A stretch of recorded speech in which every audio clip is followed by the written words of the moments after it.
En fait, il y avait plusieurs choses. Cette transposition, elle était censée créer le meilleur des deux mondes, c'est-à-dire intégrer les procédures de prévention de difficultés qui sont une invention française. Il faut reconnaître ça au système français, mandat ad hoc conciliation. Et à côté de ça, prévoir un système dans lequel le capital, le bilan des sociétés pouvait respirer et que donc en fait une société dans le cadre de ces difficultés n'était pas l'otage de telle ou telle catégorie de créanciers, en ceux y compris les actionnaires. Et donc ce changement de paradigme qui est qu'une entreprise ne peut plus être prise en otage par ses actionnaires ou par une catégorie de créanciers dans le cadre d'une restructuration financière était l'objectif premier de la transposition.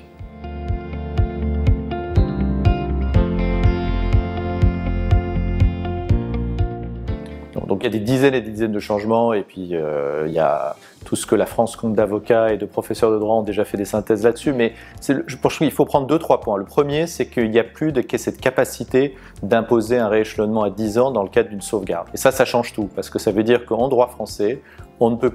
une entreprise ne peut plus, sur la demande de ses actionnaires, se mettre en sauvegarde, ne pas discuter avec ses créanciers et leur imposer un rééchelonnement à 10 ans sans rien leur demander. Donc ce fameux term out, le terme utilisé par le monde anglo-saxon, qui faisait peur à tout le monde, puisque par ailleurs le système des sûretés français ne fonctionnait pas comme dans d'autres pays et que donc les créanciers ne pouvaient rien faire pour prendre le contrôle d'une entreprise défaillante, les mettait totalement à l'abri d'un actionnaire qui ne souhaitait, ou d'une entreprise qui ne souhaitait pas payer ses dettes. Ça a été enlevé, donc il n'y a plus de term out en droit français en cas de sauvegarde, et la sauvegarde n'est plus là que pour mettre en œuvre un accord qui a été trouvé en conciliation entre les parties et avec un système qu'on appelle de cram down, c'est-à-dire un système qui permet d'imposer une opération ou un accord aux catégories les plus juniors de la structure bilancielle, en ceux y compris les actionnaires, et c'est la sauvegarde qui permet de faire ça.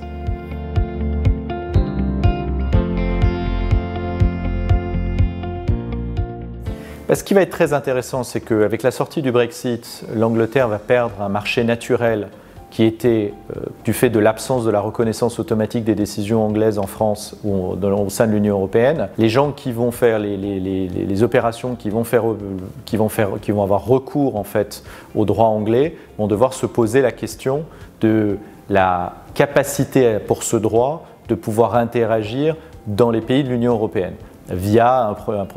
process d'exéquatur. Et d'ailleurs, il peut y avoir une concurrence entre le droit anglais et le droit new-yorkais. Parce que pourquoi pas utiliser le droit anglais et pourquoi pas utiliser le droit new-yorkais? Ou alors, pourquoi pas utiliser, c'est là que c'est le point intéressant, pourquoi ne pas utiliser un droit de l'Union européenne? Et quand on regarde le droit de l'Union européenne, celui qui est le plus adapté aux opérations financières avec des juridictions qui ont l'habitude et qui a une expérience et une sophistication, c'est le droit français. Donc on peut se dire aujourd'hui que dans une opération d'une certaine taille, les choix seront soit le droit anglais, soit le droit américain, mais avec ce que ça aura comme difficulté pour faire reconnaître les décisions, soit un droit continental. Et le droit continental le plus adapté reste quand même, de notre point de vue, en tout cas le droit français par rapport au droit allemand, par exemple.